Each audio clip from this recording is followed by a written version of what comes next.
Hello everyone, welcome to our channel Code with Sunny, and today in this video I am going to talk about the problem count binary substrings. Index number is 696 and the problem is of one of the easy problems of lead code. Okay, so let's jump directly into the problem statement without wasting our time. Since this is an easy problem, given a string S, count the number of non-empty contiguous substrings that have the same number of zeros and ones. That is, the count of zeros must coincide with the count of ones in that substring, and all the zeros and all the ones in these substrings are grouped consecutively. Okay, so if you're not going to understand this term, that is, all the zeros and all the ones in these substrings are going to be grouped consecutively, no need to worry about. I'm going to explain this entire scenario with the help of example. For now, let's move further. And substrings that occur multiple times are going to be counted the number of times they occur. Okay, so we are going to count the multiple types of substring, okay, that if they occur again and again. Okay, okay, so this is one of the examples, and the number of substring in this case is going to be 6. How this is coming out to be 6, I'm going to explain that also. Okay, so let's move over to constraints. That is, strings length is going to vary up to at most 5 into 10 power 4, so we cannot have a O of n square solution, so we must think for O of n or O of n log n solution if possible. Okay, so let's move further to understand this problem with the help of example, and we will together figure it out what should be the best and efficient solution of this problem. Okay, so let's move further. Okay, so this is the string that I have taken for the example. So before talking about this string, I want to talk about some easy strings that is going to be interpreted in much easier way. Okay, so let's talk about the string like only these two zeros. Okay, you can see answer in this case is coming out to be 0. That is, answer will be 0. Okay, so basically we need to find what is the substring, what is the number of substrings that is occurring in this string, such that the number of ones, let's call it as O, must be equal to number of zeros which is occurring in this substring. Okay, now you can see we can have zeros and ones like 10 and 110.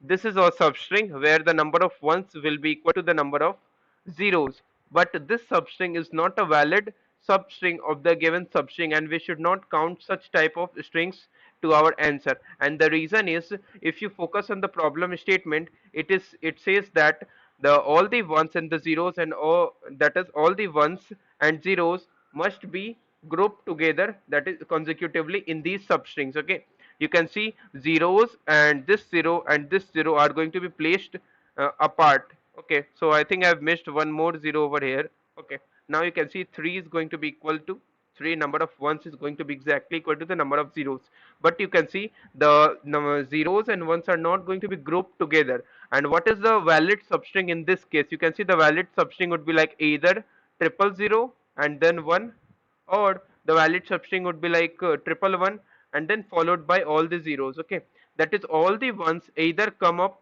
after all the zeros, or all the ones either come up before all the zeros. Okay, so these two are the valid substrings corresponding to that. Okay, now if you focus on these type of substrings, that is, either all the zeros should come before all the ones, or all the ones should come before all the zeros. You should think that what should be our answer first in this case. That is, let's call it as a given string, that is, let's call it as s1 and s2, that is given to us, and we need to find what is the number of substrings of this s1 that should be included in our answer, such that the substring should follow the relation number of zeros must be equal to number of ones. That is, here O is going to denote the ones and Z is going to denote the zeros, and all the zeros should come up either before this 1 or after this 0. Okay, now let's talk about the substrings first. That is, you can see this 0 and 1 is a valid substring. Why this is valid? You can see number of zeros is exactly 1 and number of ones is also exactly 1, and all the zeros is going to be lie just before the all the ones that is present in this substring. Okay, so this is a valid substring. And what are more valid substrings for this s1? You can see this substring is also valid.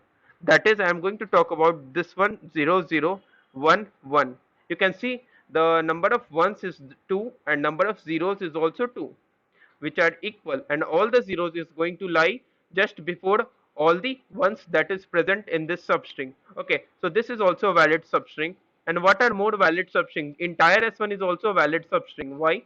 You can see 0 0 0 is going to lie just all these zeros is are just present just before all the ones. Okay, that is this one and this one, and their count is also same. Okay, so this gives us the idea that we must focus on such type of substrings such that all the same consecutive characters must be first equal, then there will be a slight dip point. You can see the point where the characters are going to differ, that is just switching to the next other character. Here we will have binary string, so if you are going to switch to other character, that is either we are moving from 0 to 1 or 1 to 0. Okay, so you can see I have some length of consecutive characters, then again I have some length of consecutive characters such that they are not matching with the previous consecutive characters. Okay, now you can see I can easily answer if I know the length of these consecutive characters, that is what are the number of consecutive characters that is going to lie over here. Okay, so let's call it as x and let's call it as y. Then if you focus on this some mathematical relation, you will find that our answer should be incremented by minimum of x and y. And why? You can easily see I can make minimum of x comma y substrings from this string s1, let's call it as. Okay, so how it can be possible? You can see I can take this one or I can take this one or this entire one. Okay, and let's call it as I have some strings like 0 0, then followed by this 5 ones. Okay, you can see I have some consecutive characters, first this one and then followed by some other consecutive characters which is not matching with the previous consecutive characters. Okay, so you can see in this case our answer should be incremented by min of this x and y, where x and y are the lengths of consecutive characters that are going to be adjacent in the given string. Okay, now you can see that our answer is min of x comma y. This is because there are only two characters that are going to be left of it, and followed by there are five characters, so you can only make the two substrings over here. Okay, and what are these two substrings? You can easily see 0 1 and followed by this 0 0 and again 1 1.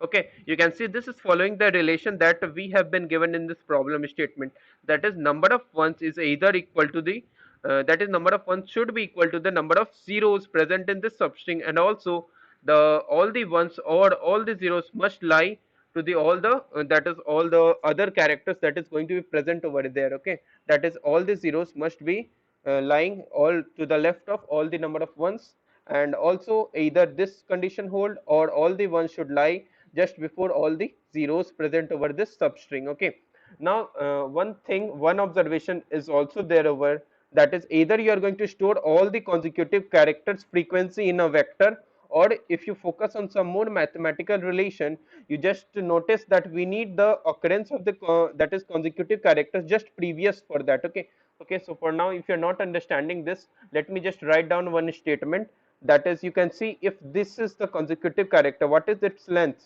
That is 2, and again this is the consecutive character, and what is its length?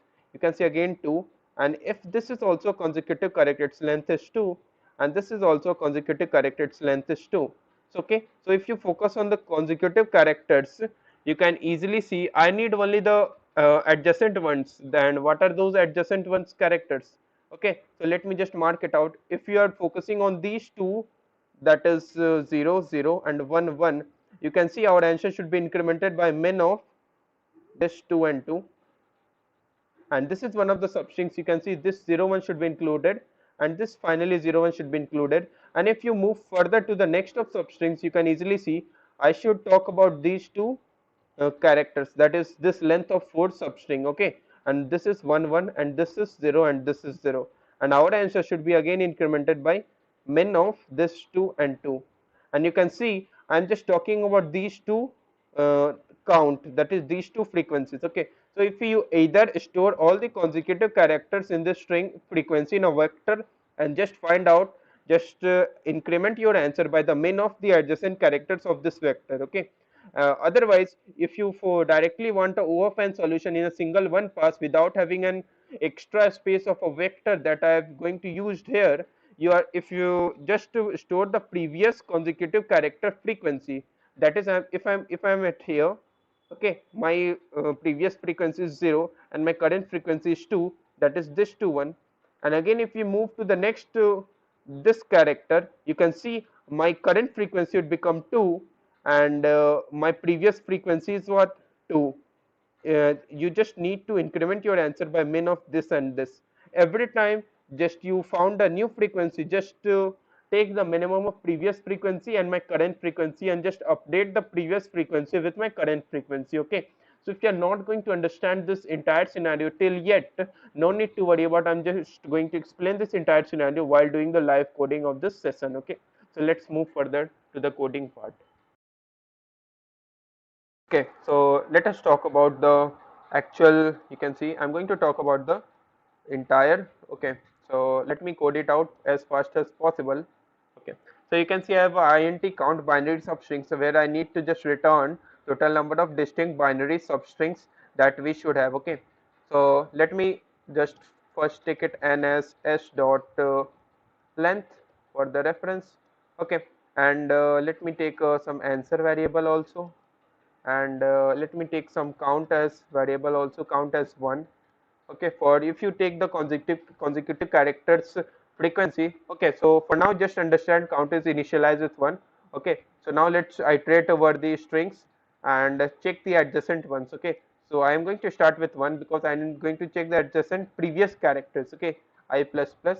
So if my current character is not matching with this previous character, okay, so let me first write down, it's s if s of y is not matching with this, that is if s of y is going to be exactly equal to the previous character, just increment my count as plus plus, and else, okay, I need some previous variable also because I am talking about the O of one space solution. Let me talk about previous equals to 0 because it should be minimum. Okay, so if s of y is going to be exactly equal to s of y minus 1, so it should be like let's say I have this string like 0 and 0. I'm going to start with this one.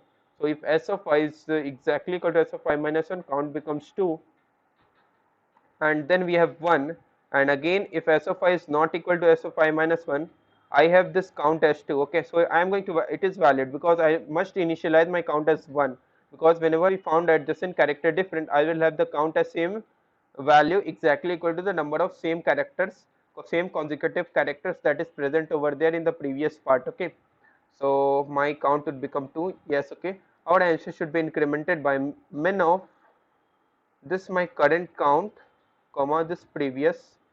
Okay, and you should note that I should initialize previous as count and count as 1. Okay, yes, it should be clear. And finally I need to do for the last character, that is if we are done with this one, that is 0 0 and 1 1, after that I should also increment my answer for the previous one and for my current ones. Okay, so I should write as answer plus equals to min of this previous and my current count. Okay, and finally I should return the answer. I think this is going to be a valid one. So let me submit this code directly and check it out if this is going to be an efficient solution or what. Yes, it is good. Runtime is 20 ms and faster than 94.62% of CPP online submissions. So if you have any doubts, do let me know in the comment section of the video, and I will ask the viewers to like this video, share this video, and do subscribe to our YouTube channel for latest updates. Thank you for watching this video.